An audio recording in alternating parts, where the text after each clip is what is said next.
श्रीमद् भगवत गीता का उपदेश ये है कि एक ही वंश के परिवारों के चचेरे भाइयों कौरव और पांडवों के बीच में हुए महाभारत की युद्ध की रणभूमि पे दिया गया, जिसमें उन घटनाओं का वर्णन किया गया है जिनके कारण ये महायुद्ध हुआ। और ये ग्रंथ 18 अध्याय और 700 श्लोक में लिखा गया है। तो आज मैं इस वीडियो में पूरे 18 अध्याय और 700 श्लोक बिल्कुल सरल और हिंदी भाषा में बताने की कोशिश करूंगा, क्योंकि भगवत गीता में एक इंसान के रोजमर्रा की जिंदगी में आने वाली ऐसा कोई भी समस्या या प्रश्न नहीं होगा जिनका उत्तर भगवान श्री कृष्ण ने नहीं दी हो। इसलिए हम सबको जरूरी है कि गीता को समझे, सुने और इससे रोजमर्रा की जिंदगी में काम ले। तो आइए अब चलते हैं अध्याय 1 की ओर। अध्याय 1 का नाम है अर्जुन विषाद योग। ये श्रीमद् भगवत गीता के रचयिता वेद व्यास के शिष्य संजय था, क्योंकि ऋषि वेद व्यास ऐसे चमत्कारी शक्ति से संपन्न थे जिससे वो दूर दूर के घटित घटनाओं को कहीं से भी देखने में समर्थ थे। इसलिए अपने गुरु जी की अनुकंपा से संजय ने भी दूरदृष्टि के दिव्य चमत्कारी शक्ति प्राप्त की थी। तो ये भगवत गीता का शुरुआत, श्रीमद् भगवत गीता का प्रकटीकरण उसके मंत्री संजय के बीच हुए पूछताछों से आरंभ होता है। क्योंकि धृतराष्ट्र नेत्रहीन थे, इसलिए वे युद्ध में उपस्थित नहीं हो सके। इसीलिए संजय उन्हें युद्ध में घट रही घटनाओं के बारे में बता रहे थे। तो भगवत गीता के अध्याय 1 और श्लोक 1 में धृतराष्ट्र संजय से प्रश्न पूछते हैं। धृतराष्ट्र ने पूछे कि हे संजय, कुरुक्षेत्र के पवित्र भूमि पर युद्ध करने गए मेरे और पांडव पुत्र क्या कर रहे हैं? तो संजय ने वही कहा जो उन्हें वहां से साफ साफ दिखाई दे रहा था। कहते हैं, हे राजन, पांडवों को सेना को सज्जित करके राजा दुर्योधन ने अपने गुरु द्रोणाचार्य के पास जाकर इस प्रकार के शब्द कह रहे हैं। दुर्योधन ने कहा, हे पूज्य आचार्य, पांडव पुत्रों की विशाल सेना को ध्यान पूर्वक देखिए। आपके बुद्धिमान शिष्य द्रुपद का पुत्र ने युद्ध करने के लिए कितने अच्छे से व्यवस्था किए हैं। तो दोस्तों, दुर्योधन ने दोनों पक्षों के बारे में बताते हैं कि कौन कितने ताकतवर है। सबसे पहले उनके बारे में बताते हैं जिनसे युद्ध होना था। दुर्योधन कहते हैं कि यहाँ इनकी सेना में भीम और अर्जुन के समान बलशाली युद्ध करने वाला महारथी युधान, विराट और द्रुपद जैसे अनेकों शूरवीर हैं। यहाँ पर इनके साथ दृष्टकेतु, शेकितान, काशी के पराक्रमी राजा काशीराज, पृजित और कुंती भोज, ये सभी महान सेना नायक हैं। इनकी सेना में पराक्रमी युद्धमन्यु, शूरवीर उत्मौजा, सुभद्रा और द्रौपदी के पुत्र भी है, जो सभी महाशक्तिशाली योद्धा हैं। तो दोस्तों, दुर्योधन इसलिए इन सभी के बारे में आकलन कर रहे थे कि युद्ध करने समय कोई भी नया चीज, नया शक्ति देखने को ना मिले। क्योंकि अगर युद्ध के दौरान कोई सरप्राइज मिली तो वही सरप्राइज युद्ध हारने का कारण होगा। इसलिए हमें भी युद्ध किसी के साथ हो, उनके सभी शक्तियों से वाकिफ होना बहुत जरूरी है। जैसे दुर्योधन ने आकलन किया, दुर्योधन ने ठीक उसी तरह अपने भी सेना के बारे में गुरु द्रोणाचार्य को बताएं। हे गुरु आचार्य, यहाँ हमारे पक्ष में भी अनेकों महायोद्धा हैं जो मेरे लिए अपने जान तक बलि देने को तैयार है। ये सब योद्धा अच्छी तरह से शास्त्रों से सुसज्जित हैं और हमारा शक्ति असीमित है। और हम सब महान सेना नायक भीष्म पितामह के मार्ग पर पूरी तरह से देखभाल कर रहे हैं, जबकि पांडवों की सेना की शक्ति भीम द्वारा भली भांति रक्षित होने के पश्चात भी सीमित है। तो दोस्तों, यहाँ पर दुर्योधन को थोड़ा सा घमंड हो गया, जो आपको कभी नहीं करना चाहिए। दुर्योधन ने ऐसा बता रहा है जैसे कुछ लोग आग लगती नहीं और धुआं फैला देते हैं। अगर किसी कारणवश युद्ध हार जाओ तो कितना बेइज्जती की बात होगी। इसलिए आपको कभी भी किसी चीज पे घमंड नहीं करना चाहिए। तो दुर्योधन का असल में ये बात था जो द्रोणाचार्य को बताना था कि मैं कौरव सेना के सभी योद्धा गणों से भी आग्रह करता हूँ कि सब अपने मोर्चे पर अड़े रहकर भीष्म पितामह की पूरी सहायता करें। युद्ध में भीष्म पितामह को रहना उतना ही इम्पोर्टेंट है जितना कि रावण के नाभि में प्राण था, और इसे हम कमजोरी भी कह सकते हैं। इसलिए कोई चाहे कितना भी सगा हो, उसे अपना कमजोरी कभी नहीं बताना चाहिए। इसलिए दुर्योधन ने आग्रह और आदर के साथ अपने सेना को भीष्म पितामह की सहायता करने बोल रहे थे। और ये दुर्योधन के कहने के तत्पश्चात महायोद्धा भीष्म पितामह ने गरजने जैसी आवाज करने वाले अपने शंख को ऊंच स्वर में बजाया, जिन्हें सुनकर दुर्योधन को प्रशंसा हुई। उनकी शंख बजाते ही पूरी सेना ने ढोल नगाड़े बजाने लगे। और ये ढोल नगाड़े युद्ध के पहले इसलिए बजा रहे थे कि युद्ध के माहौल बन सके। और ये माहौल बिल्कुल भयंकर और डरावना था। और उसके तत्पश्चात पांडवों की सेना के बीच सफेद घोड़े द्वारा खींचे जाने वाली रथ पर सवार आसीन माधव और अर्जुन ने अपने दिव्य शंख बजाए। उसके बाद भगवान श्री कृष्ण ने पंचजन्य शंख बजाए। साथ ही अर्जुन की सेना भी अपने अपने शंख बजाने लगे। और उसके बाद हनुमान चिन्ह के लगे रथ पर सवार अर्जुन अपने धनुष उठाकर बाण चलाने के लिए तैयार होते ही कहते हैं, आपके पुत्रों को यानी धृतराष्ट्र के पुत्रों को, क्योंकि ये पूरी भगवत गीता संजय बता रहे हैं धृतराष्ट्र को कि अर्जुन कहते हैं आपके पुत्रों को अपने विरुद्ध व्यूह रचना में खड़े देखकर श्री कृष्ण को कहें कि हे अच्युत, मेरा रथ दोनों सेनाओं के बीच खड़ा करने की कृपा करें, ताकि मैं यहाँ सभी युद्ध करने की इच्छा रखने वाले योद्धाओं जिनके साथ मुझे इस महासंग्राम में युद्ध करना है उसे मैं देख सकूं। जो यहाँ पे धृतराष्ट्र के पुत्रों को प्रसन्न करने की इच्छा से युद्ध लड़ने के लिए इकट्ठा हुए हैं। जैसे हम लोगों को भी जीवन में ऐसा कई बार होता है, जिनसे उम्मीद ना हो वो भी हमारे दुश्मनों के साथ खड़े हो जाते हैं, कुछ लालच अपने मन में रखकर। इसलिए अर्जुन भी उन्हें देखना चाहते हैं कि कौन कौन उनके साथ खड़े हैं। उसके बाद में भगवान श्री कृष्ण ने उस भव्य रथ को दोनों सेनाओं के बीच खड़े कर दिए। भीष्म पितामह द्रोणाचार्य और अन्य राजाओं की उपस्थिति में भगवान श्री कृष्ण ने अर्जुन को कहा कि हे पार्थ, यहाँ पर इकट्ठे समस्त कुरुओं को देखो। फिर अर्जुन ने दोनों पक्षों के सेनाओं के बीच अपने पिता तुल्य चाचा, पिता, गुरु, मामा, भाई, चचेरे भाई, पुत्र, भतीजा, मित्र और शुभ चिंतकों को भी देखा। जब कुंती पुत्र अर्जुन ने अपने ही सभी परिवारों और रिश्तेदारों को देखा तो उनका मन बिल्कुल दया रहम से भर गया। और फिर गहरी दुख में पड़कर बहुत सारी बातें श्री कृष्ण से कहने लगते हैं। कहते हैं, हे श्री कृष्ण, युद्ध करने की इच्छा से दूसरे को वध करने के लिए यहाँ अपने ही परिवारों और रिश्तेदारों को देखकर मेरा शरीर का अंग अंग कांप रहे हैं और मेरा मुंह भी सूख रहा है। मेरा पूरा शरीर के रोंगटे खड़े हो रहे हैं। मेरा धनुष भी मेरे हाथों से सरक रहा है। मुझे घबराहट हो रही है और मैं यहाँ अधिक समय तक खड़ा रहने में असमर्थ हूँ। ये हम किन लोगों को मारने वाले हैं केशव? मुझे केवल अशुभ का लक्षण ही दिखाई दे रहे हैं। मुझे युद्ध में अपने ही परिवार और रिश्तेदारों को वध करने में मुझे कोई अच्छाई नहीं दिख रहा है और उन्हें मारकर मैं कैसे सुख पा सकता हूँ। हे श्री कृष्ण, राज और युद्ध जीतकर प्राप्त होने वाली कोई भी सुख मुझे नहीं चाहिए। और मुझ पर ये सभी लोग आक्रमण भी करते हैं तो भी भला मैं इन पर बाण कैसे चला सकता हूँ। धृतराष्ट्र के पुत्रों को वध करने के लिए अगर पृथ्वी के अलावा तीनों लोक भी हमें प्राप्त हो जाए तब भी हम उन्हें नहीं मार पाऊंगा। उस समय जो अर्जुन के साथ गुजर रहा था ना दोस्तों, ठीक उसी तरह हमारा जीवन में भी होता है। अगर आपका कोई रिश्तेदार या परिवार में से कोई भी अधर्म जैसे काम करे तो भी उन्हें सिर्फ समझाने के अलावा कुछ नहीं कर सकते। और यहाँ अर्जुन के साथ तो पूरा रिश्तेदार, परिवार और मित्र सब रणभूमि में युद्ध करने के लिए उतर गए। भला कोई कैसे अपने परिवारों को अपने आंखों के सामने और वो भी अपने हाथों से मार सकता है।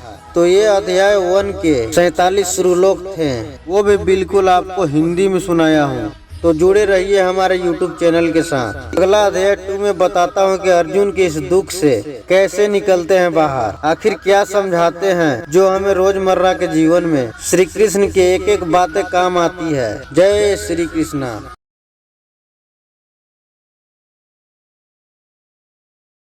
नमस्कार साथियों, आपने अध्याय 1 में ये जाना था कि अर्जुन ने अपने ही परिवारों और रिश्तेदारों से धर्म युद्ध करना दुखी होकर मना कर रहे थे और हमें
जो अर्जुन को दिखाई दे रहा है। और हम लोगों ने अभी भी इस जन्म में मोह माया करते हैं, लेकिन मोह कहाँ करना सही होता है और कहाँ गलत, ये तो श्री कृष्ण ही जानते हैं। परम भगवान श्री कृष्ण ने मुस्कुराते हुए अर्जुन को कहते हैं, विधाता पूर्ण वचन कहकर भी उनके लिए दुखी हो रहे हो जो शोक के पात्र नहीं है। बुद्धिमान पुरुष न तो जीवित प्राणी के लिए शोक करते हैं और न ही मृत प्राणी के लिए। श्री कृष्ण कहते हैं, ऐसा कोई समय नहीं था जब मैं नहीं था या तुम नहीं थे और ये सभी राजा न रहे हों, और ऐसा भी नहीं है कि भविष्य में हम सब नहीं रहेंगे। जैसे देहधारी आत्मा इस शरीर में बाल्य अवस्था से तरुणावस्था और वृद्ध अवस्था की ओर निरंतर अग्रसर होती है, वैसे ही मृत्यु के समय आत्मा दूसरे शरीर में चली जाती है। बुद्धिमान मनुष्य ऐसे परिवर्तन से मोहित नहीं होते। हे कुंती पुत्र, इंद्रियों और उनके विषयों के संपर्क में उत्पन्न कुछ क्षण भर होते हैं। ये अस्थायी न होकर सर्दी तथा गर्मी ऋतुओं के आने जाने के समान ही है। हे भरतवंशी, मनुष्य को चाहिए कि बिना दुखी हुए दुखों का सहन करना सीखे। हे पुरुषों में श्रेष्ठ अर्जुन, जो मनुष्य सुख तथा दुख में विचलित नहीं होता और दोनों परिस्थितियों में स्थिर रहता है, वह वास्तव में मुक्ति का पात्र है। ये शरीर नश्वर है और ये हमेशा नहीं रहने वाला है। हमेशा रहने वाला तो आत्मा है जिसका कभी अंत नहीं होता। दिव्य दृष्टियों द्वारा भी इन दोनों के प्रकृति के अध्ययन करने के बाद निकाले गए निष्कर्ष के आधार पर जैसा होना चाहिए वैसा पुष्टि की गई। जो शरीर में फैला हुआ है उन्हें ही अविनाशी समझो और उस अनश्वर आत्मा को नष्ट करने के लिए कोई भी सामर्थ्य नहीं है। केवल शरीर ही नश्वर है और शरीर में फैला हुआ आत्मा अविनाशी, अप्रिमेय तथा शाश्वत है। अतः हे भरतवंशी, युद्ध करो। अगर कोई भी यह सोचता है कि आत्मा को मारा जा सकता है या आत्मा मर सकती है तो वे दोनों अज्ञानी है। वास्तव में आत्मा न तो मरती है और न ही मारी जा सकती है। आत्मा का न तो कभी जन्म होती है और न कभी मृत्यु होती है। आत्मा अजन्मा, शाश्वत, अविनाशी और हमेशा ताजा रहने वाला है। शरीर का विनाश होने पर भी इसका विनाश नहीं होता। श्री कृष्ण कहते हैं, हे पार्थ, वह जो ये जानता है कि आत्मा अविनाशी और अजन्मा है, वह किसी को कैसे मार सकता है या किसी का मृत्यु का कारण कैसे हो सकता है। जिस प्रकार से मनुष्य अपने फटे पुराने कपड़ों को त्याग करके नए वस्त्रों का धारण करते हैं, ठीक उसी प्रकार मृत्यु होने पर आत्मा पुराना तथा व्यर्थ शरीर को त्याग कर नया शरीर धारण करती है।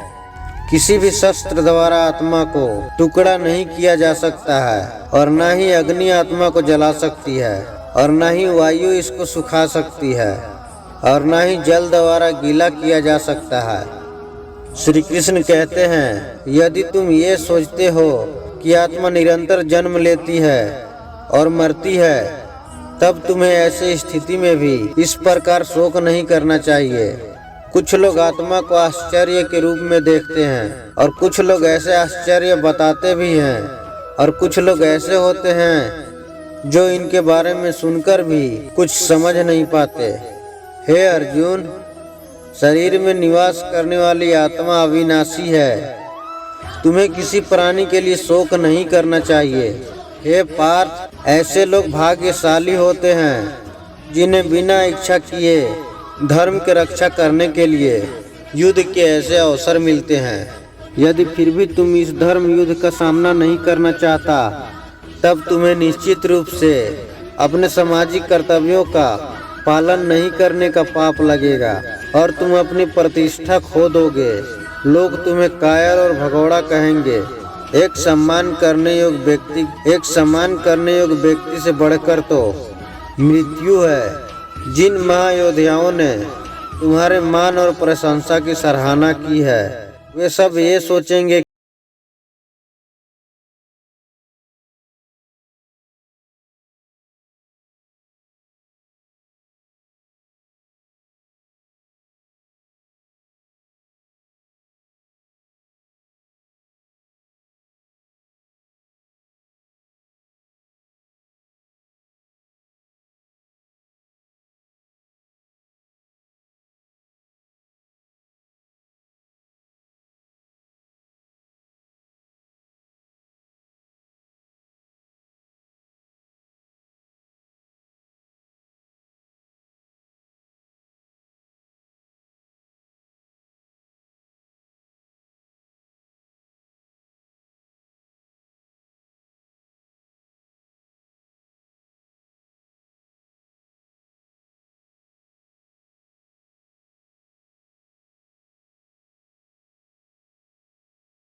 मतलब अच्छी और नई बुद्धि प्राप्त करना, और वही अपने मन के दूषित विषयों को कंट्रोल कर सकता है।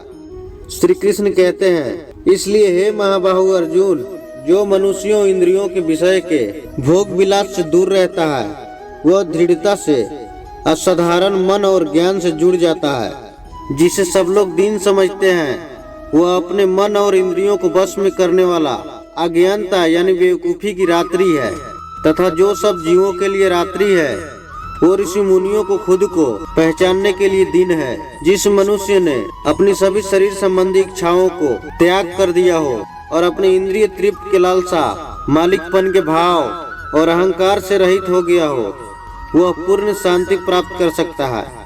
हे पार्थ, ऐसी अवस्था में रहने वाली ज्ञानी आत्मा जब परम तत्व का ज्ञान प्राप्त कर लेती है, फिर वो कभी भ्रमित नहीं होती, और तब मृत्यु के समय भी इस दिव्य चेतना में स्थित सिद्ध पुरुष और भगवान के परम में प्रवेश करता है। दोस्तों, अध्याय 2 जिसमें पूरे 72 श्रीलोक है, आप इनसे क्या सीखे ये कमेंट में जरूर बताना। अब मिलते हैं अध्याय 3 में।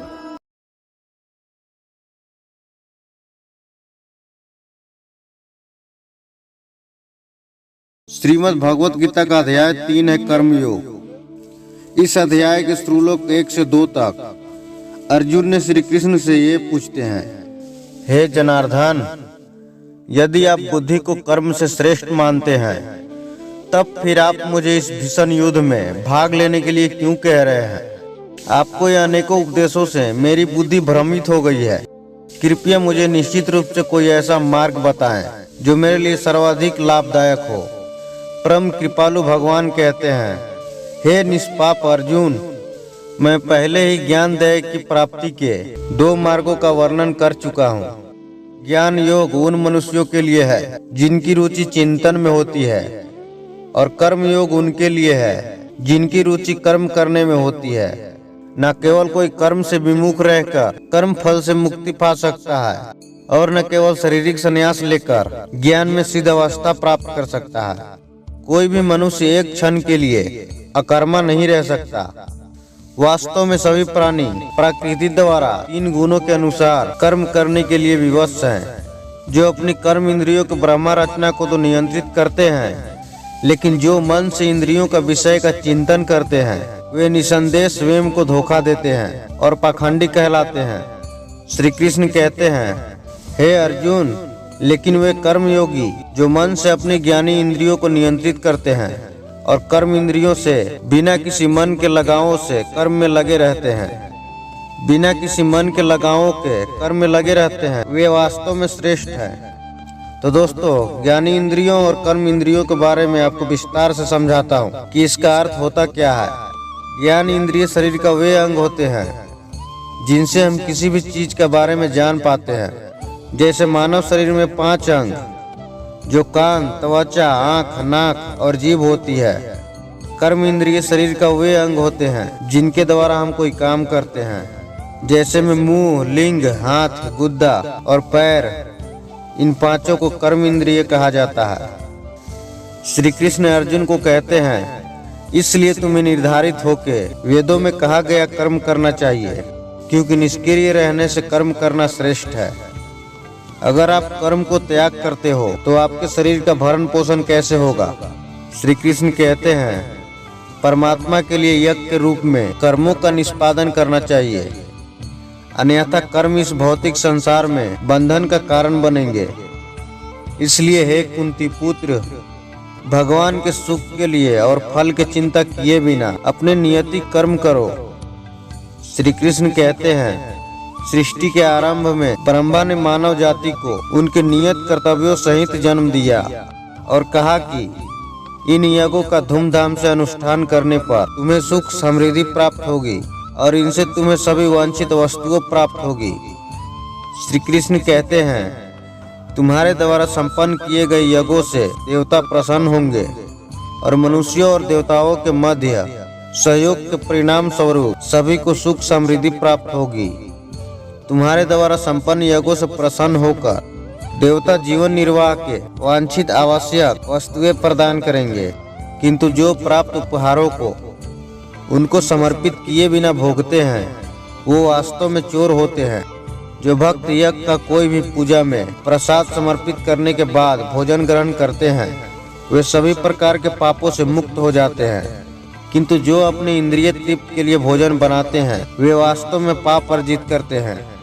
श्री कृष्ण कहते हैं सभी लोग अन्न पे निर्भर है। दोस्तों, इसलिए हमें अपने क्षेत्रों में यज्ञ का अनुष्ठान करना चाहिए। श्री कृष्ण कहते हैं वेदों में सभी जीवों के लिए कर्म निश्चित किए गए हैं और वेद परम ब्रह्मा भगवान से प्रकट हुए हैं। इसलिए परिणाम स्वरूप सर्वव्यापक यानी सभी में समाया हुआ भगवान सभी यज्ञ कर्मों में परिपूर्ण रहते हैं। श्री कृष्ण अर्जुन को कहते हैं हे पार्थ, जो मनुष्य वेदों द्वारा स्थापित यज्ञ कर्म का पालन नहीं करते वे पाप अर्जित करते हैं। वे अपनी इंद्रियों यानी शरीर के अंगों की तृप्ति के लिए जीवित रहते हैं। वास्तव में उनका जीवन व्यर्थ होता है। लेकिन जो मनुष्य आत्मानंद यानी ब्रह्मा आनंद में लीन रहते हैं तथा जो सचेत और पूर्णतः आत्मा संतुष्ट होते हैं उनके लिए कोई नियत कर्तव्य नहीं होता। ऐसे आत्मलीन आत्माओं को अपने कर्तव्यों का पालन करने या उनसे विमुख होने से कुछ पाना या खोना नहीं होता और न ही अपने निजी आवश्यकता के पूर्ति के लिए अन्य जीवों पर निर्भर रहने की आवश्यकता होती है। अतः चिंताओं को त्याग कर अपने कार्य को कर्तव्य समझकर फल का चिंता किए बिना निरंतर कर्म करने से किसी को परमात्मा की प्राप्ति होती है।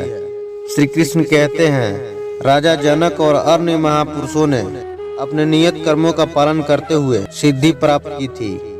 इसलिए तुम्हें भी अपने कर्तव्यों का निर्वहन करते हुए समाज के कल्याण के लिए अनुकरणीय उदाहरण प्रस्तुत करना चाहिए। महापुरुष जो भी कर्म करते हैं वो सामान्य जन का पालन करते हैं। वो जो भी आदर्श स्थापित करते हैं सारा संसार उनका अनुसरण करता है। श्री कृष्ण अर्जुन को कहते हैं हे पार्थ, समस्त तीनों लोकों में मेरे लिए कोई कर्म निश्चित नहीं है। न मुझे किसी पदार्थ का अभाव है और न ही मुझ में कुछ पाने की अपेक्षा है। फिर भी मैं निश्चित कर्म करता हूँ। यदि मैं सावधानी पूर्वक नियत कर्म नहीं करता तो हे पार्थ, सभी लोगों ने निश्चित रूप से सभी प्रकार से मेरे मार्ग का ही अनुसरण किया होता।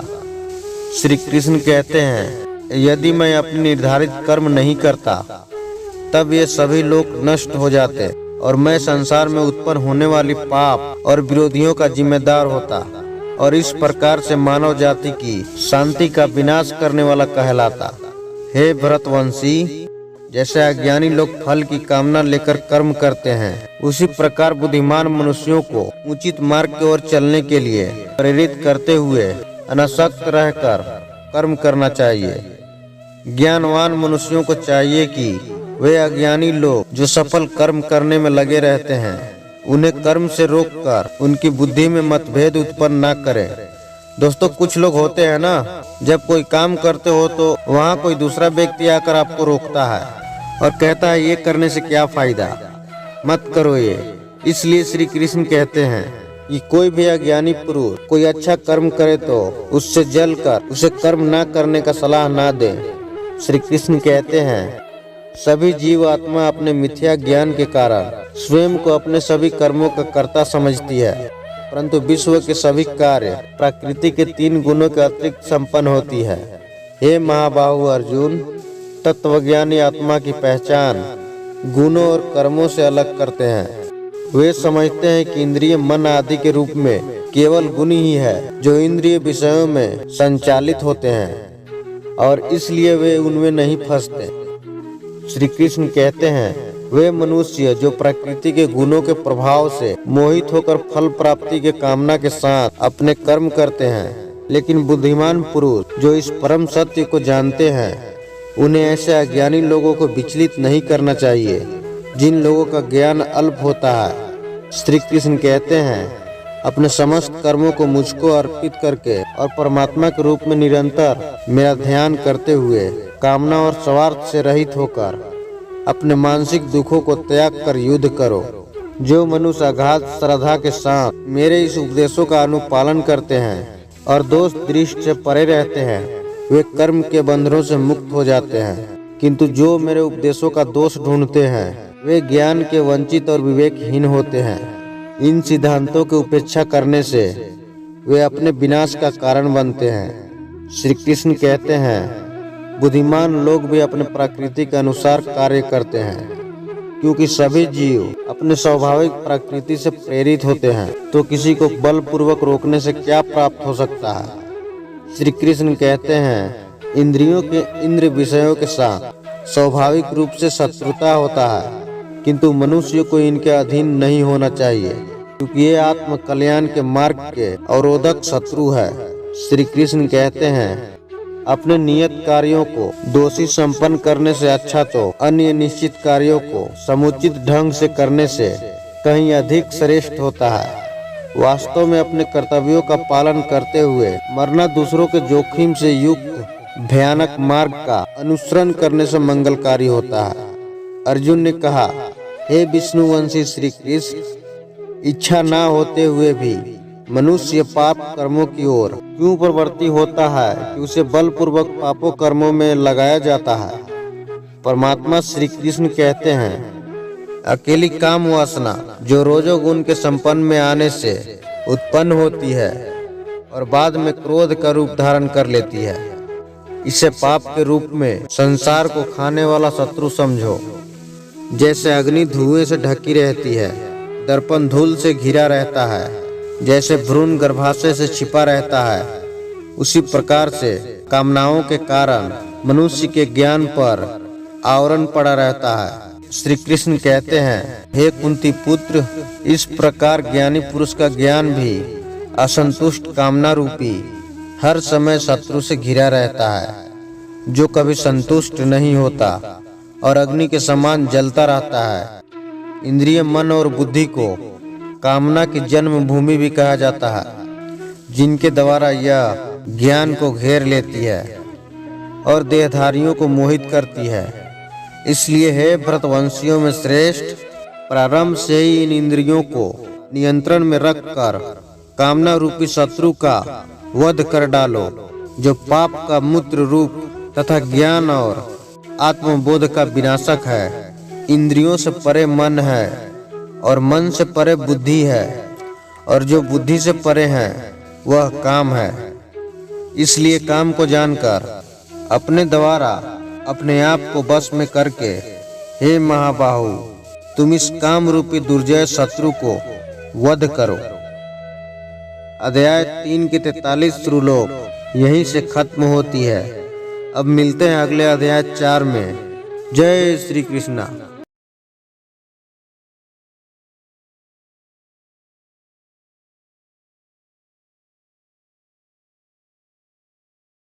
श्रीमद् भगवत गीता अध्याय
इसका निर्धारण करने में बुद्धिमान लोग भी विचलित हो जाते हैं। इसलिए अब मैं तुम्हें कर्म के रहस्य से अवगत कराता हूँ, जिसे जानकर तुम सारे लौकिक बंधनों से मुक्त हो सकोगे। तुम्हें 3 कर्मों की प्रकृति को समझना चाहिए, जो है कर्म, विकर्म और अकर्म। जो इनके सत्य को समझना गहन और कठिन है। श्री कृष्ण कहते हैं, वे मनुष्य जो अकर्म में कर्म और कर्म में अकर्म देखते हैं, वे सभी मनुष्यों में बुद्धिमान होते हैं। सभी प्रकार के कर्मों में रहकर भी वे योगी कहलाते हैं और अपने सभी कर्मों में प्रांगत होते हैं। जिन मनुष्य के समस्त कर्म सांसारिक सुखों की कामना से रहित है तथा जिन्होंने अपने कर्म फलों को दिव्य ज्ञान की अग्नि में भस्म कर दिया है, उन्हें आत्मज्ञानी संत बुद्धिमान कहते हैं। श्री कृष्ण कहते हैं, जो अपने कर्मों की फलों की राग और त्याग करके कर्म करते हैं, ऐसे ज्ञानी जन सदा संतुष्ट रहते हैं। और जो ब्रह्मा अश्वों पर निर्भर नहीं होते, वे लोग कर्मों में लगे रहने पर भी वास्तव में कर्म नहीं करते। और ऐसे ज्ञानी जन फल की आकांक्षाओं और स्वामित्व की भावना से मुक्त होकर अपने मन और बुद्धि को संयमित रखते हुए और शरीर से कर्म करते हुए भी कोई पाप को अर्जित नहीं करते। वो जो अपने आप स्वतः प्राप्त हो जाए उसमें संतुष्ट रहते हैं और वो ईर्ष्या और दैत्य भाव से मुक्त रहते हैं। वे सफलता और असफलता दोनों में संतुलित रहते हैं, कर्म के बंधन में नहीं पड़ते। वे सांसारिक मोह से मुक्त हो जाते हैं और उनकी बुद्धि दिव्य ज्ञान में स्थित हो जाती है, क्योंकि वे सभी कर्म यज्ञ के रूप में भगवान के लिए संपन्न करते हैं और इसलिए वे लोग कार्मिक प्रतिक्रियाओं से मुक्त रहते हैं। जो मनुष्य पूर्णतया भगवत चेतना में तल्लीन रहते हैं, उनका हवन ब्रह्मा है, हवन सामग्री ब्रह्मा है और करछूल जिससे आहुति डाली जाती है वह भी ब्रह्मा है। अर्पण कार्य और यज्ञ की अग्नि भी ब्रह्मा है। ऐसे मनुष्य जो प्रत्येक वस्तु को भगवान के रूप में देखते हैं, वे सहजता से उसे पा लेते हैं। कुछ योगी सांसारिक पदार्थों की आहुति देते हुए यज्ञ द्वारा देवताओं की पूजा करते हैं और अन्य लोग जो वास्तव में आराधना करते हैं, वे परम सत्य ब्रह्मा रूपी अग्नि में आत्म आहुति देते हैं। कुछ योगी जन सर्वनादिक क्रियाओं और अन्य इंद्रियों को संयमित रूपी यज्ञ की अग्नि में स्वाहा कर देते हैं, जबकि कुछ अन्य शब्दादि क्रियाओं और इंद्रिय के अन्य विषयों को इंद्रियों के अग्नि रूपी यज्ञ में भेंट चढ़ा देते हैं। दिव्य ज्ञान से प्रेरित होकर कुछ योगी संयमित मन की अग्नि में अपनी समस्त इंद्रियों की क्रियाओं और शक्ति को भस्म कर देते हैं। इन योगों का रहस्य जानने वाले और इनका अनुष्ठान करने वाले इन योगों का अवशेष जो कि अमृत के समान होते हैं, उसे आस्वादन करके परम सत्य की ओर बढ़ते हैं। हे कुरुक्षेत्र, जो लोग यज्ञ नहीं करते, वे ना तो संसार में और न ही अगले जन्म में सुखी रह सकते हैं।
सोते हुए, श्वास लेते हुए, बोलते हुए, त्यागते हुए, ग्रहण करते हुए और आंखें खोलते या बंद करते हुए सदैव यह सोचते हैं, मैं करता नहीं हूँ।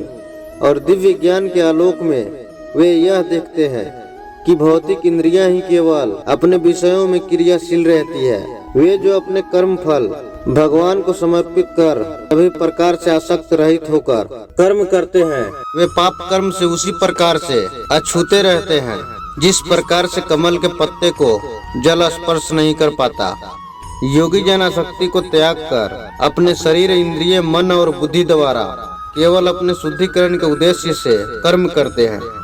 कर्म योगी अपने समस्त कर्म फलों को भगवान को अर्पित करके चिरकालिक शांति प्राप्त कर लेते हैं, जबकि वे जो कामना युक्त होकर निजी स्वार्थों से प्रेरित होकर कर्म करते हैं वे बंधनों में पड़ जाते हैं, क्योंकि वे कर्म फलों में आसक्त होकर कर्म करते हैं। जो देहधारी जीव आत्मनियंत्रित एवं निरासक्त होते हैं, 9 द्वार वाले भौतिक शरीर में भी वे सुख पूर्वक रहते हैं, क्योंकि वे स्वयं को कर्ता या किसी कार्य का कारण मानने के विचार से मुक्त होते हैं। भगवान से ना तो कर्तापन का बोध और ना ही कर्मों का प्रवृत्ति प्राप्त होती है, तथा ना ही वे कर्मों फल का सृजन करते हैं। ये सब प्रकृति के गुणों से सज्जित होते हैं।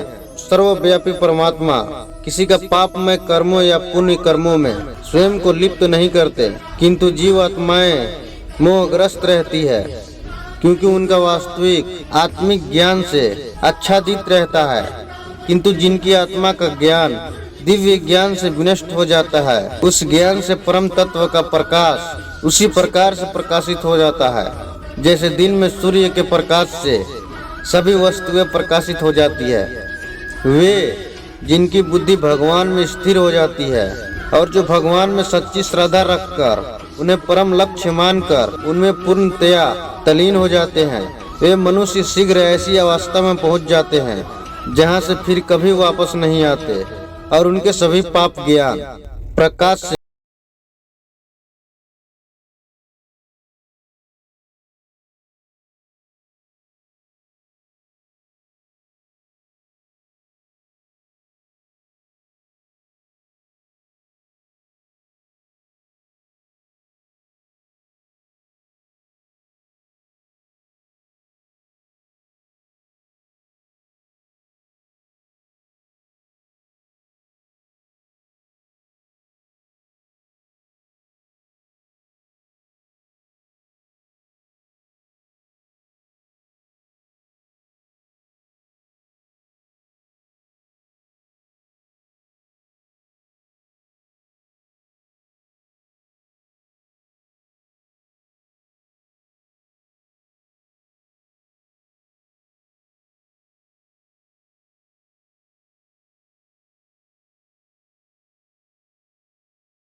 करके अपने दृष्टि के भावों के बीच के स्थान में स्थित कर नासिका में विचरने वाली भीतरी और बाहरी सांसों के प्रवाह को समान करते हुए इंद्रिय, मन और बुद्धि को संयमित करके जो ज्ञानी कामनाओं और भय से मुक्त हो जाता है वह सदा के लिए मुक्त हो जाता है। श्री कृष्ण कहते हैं, जो भक्त मुझे समस्त यज्ञों और तपस्याओं का भोक्ता, समस्त लोगों का परम भगवान और सभी प्राणियों का सच्चा हितैषी समझते हैं, वे परम शांति प्राप्त करते हैं।